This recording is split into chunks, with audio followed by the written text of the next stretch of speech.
Okay तो hello students, welcome to PME. तो आज जो क्वेश्चन हम डिस्कस करेंगे ईजीडब्ल्यू मेन 2025 पेपर में पूछे गए क्वेश्चन था। तुमने यदि ये क्वेश्चन को अभी तक ट्राई नहीं किए हो तो मैं बोलूंगा बेटा वीडियो को यहाँ पे पॉज करो एंड क्वेश्चन को एक बार खुद से ट्राई करो, उसके बाद ही तुम इसका सोल्यूशन को देखना।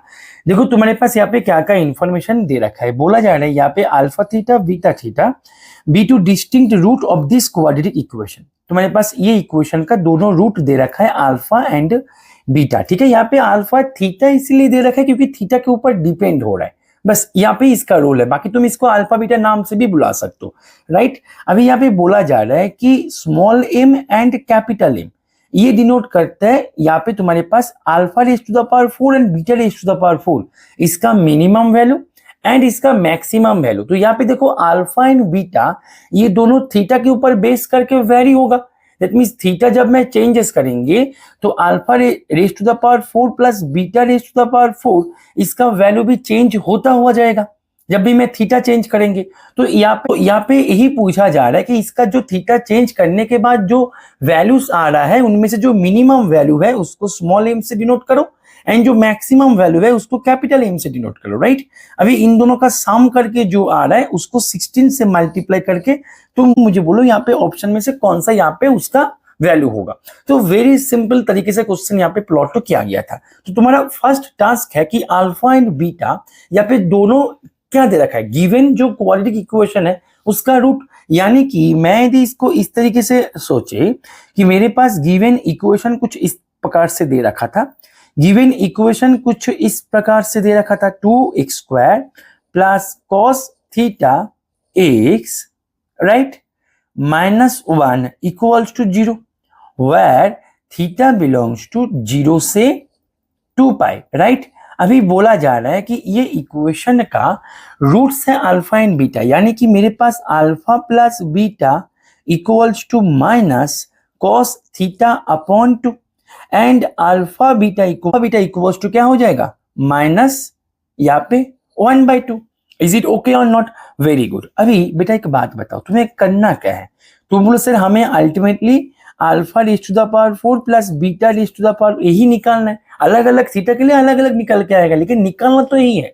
दैट मीन्स मैं यदि इसको इस तरीके से देखे कि sir alpha square plus beta square whole square minus 2 alpha beta whole square, ये तो यही है। इसका मैं यदि फॉर्मूला को ब्रेक करे तो बेटा यहाँ पे तुम देखो अल्फा बीटा जो है ये तुम्हारे पास 1/2 है, तो उसका स्क्वायर कर 1/4, यानी कि तुम्हारे पास इसकी जगह में तुम 1/2 भी लिख सकते थे। तो अभी तुम्हारा टास्क होगा इनको लेके, ये भाई साहब को लेके, राइट। अच्छा तो अभी ध्यान दो, मेरे पास यहाँ पे alpha raise to the power alpha square plus beta square ये क्या होता है। तुम लोग सर ये हो जाता है हमारे पास alpha plus beta whole square minus 2 alpha beta. Is it okay और नॉट? Very good. अभी ध्यान दो, मेरे पास अल्फा प्लस बीटा क्या दे रखे थे, alpha plus beta minus cos theta by 2, यानी कि ये तुम्हारे पास हो जाएगा cos square theta by 4 minus यहाँ पे 2, और यहाँ पे देखो अल्फा बीटा क्या है तुम्हारे पास -1/2, यानी कि माइनस कर तो ये प्लस, तो यहाँ पे हो जाएगा +1। तो तुम्हारे पास alpha square plus beta square का वैल्यू निकल के आ गया cos square theta by 4 +1, right. Very good. तो अभी यहाँ पे इसको यूज करो, राइट। तो यहाँ पे तुम्हारे पास हो जाएगा cos square theta by 4 +1 whole square -1/2। Very good. अच्छा तो अभी ध्यान से देखो, तो मेरे पास alpha raise to the power 4 plus beta raise to the power, इसका ही तो वैल्यू निकालना है। अलग अलग थीटा के लिए अलग अलग वैल्यू निकल के आएगा, इसलिए तो यहाँ पे थीटा के ऊपर डिपेंड करके अल्फा थीटा बीटा थीटा लिखा गया था। हमने उसको नहीं लिख रहे ताकि हमारे काम करने में परेशानी क्रिएट ना हो। इज इट क्लियर और नॉट? Very good. अभी तुम ध्यान दो, इसको जब मैं ब्रेक करेंगे, मतलब होल स्क्वायर के फॉर्मूला में जब मैं इसको ब्रेक करेंगे तो मेरे पास क्या मिलेगा। अच्छा मैंने यहाँ पे कुछ गलती तो नहीं किया ना, एक बार चेक कर लेते हैं।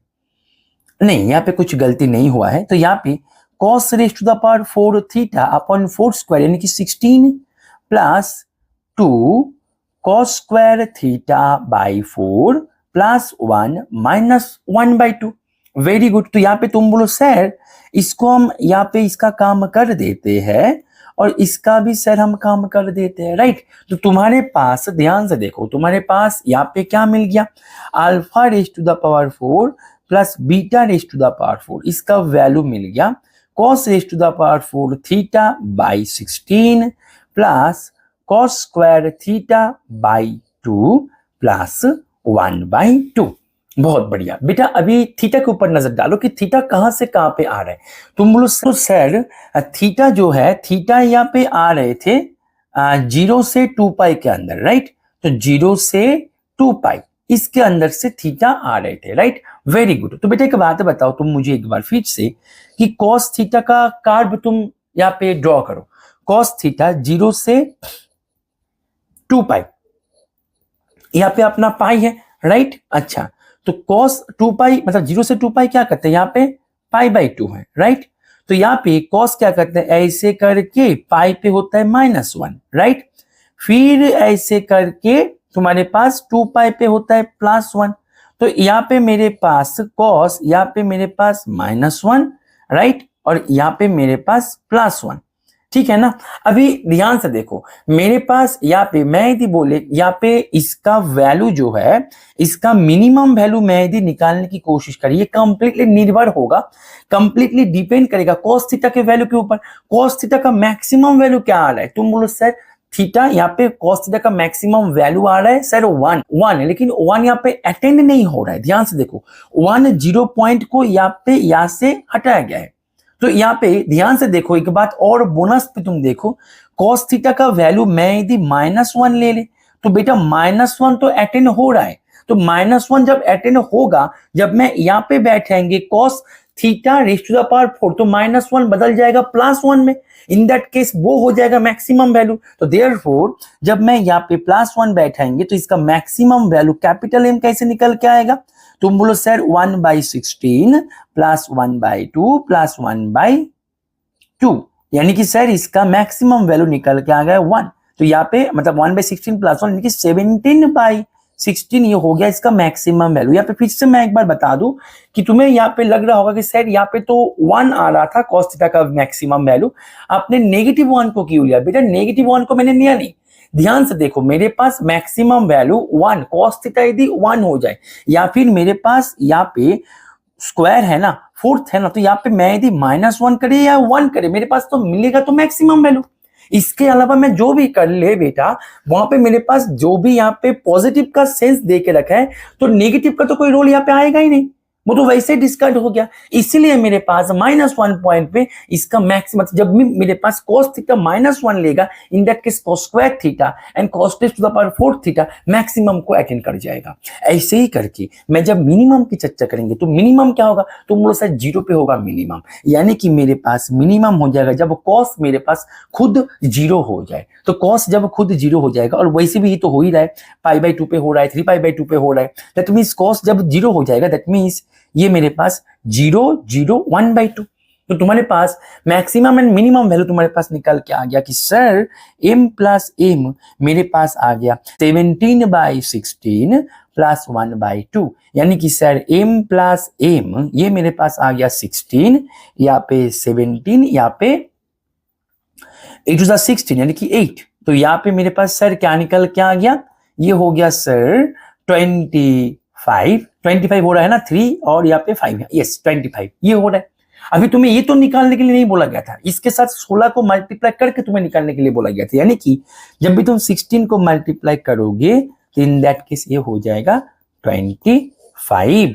तो इसका जो आंसर है, इसका आंसर हो जाएगा 25। वेरी कॉन्सेप्चुअल क्वेश्चन था लेकिन इजी था, यदि सही से इसको समझ लो और वो ग्राफ को तुमने यदि एक बार ड्रॉ कर लो तो ये क्वेश्चन करने में उतना डिफिकल्टीज का सामना तुम्हें करना नहीं पड़ेगा। ठीक है, तो आई होप कि ये सोल्यूशन तुम्हें समझ में आ गया है। ओके चलो पढ़ते रहो। Happy learning with PM.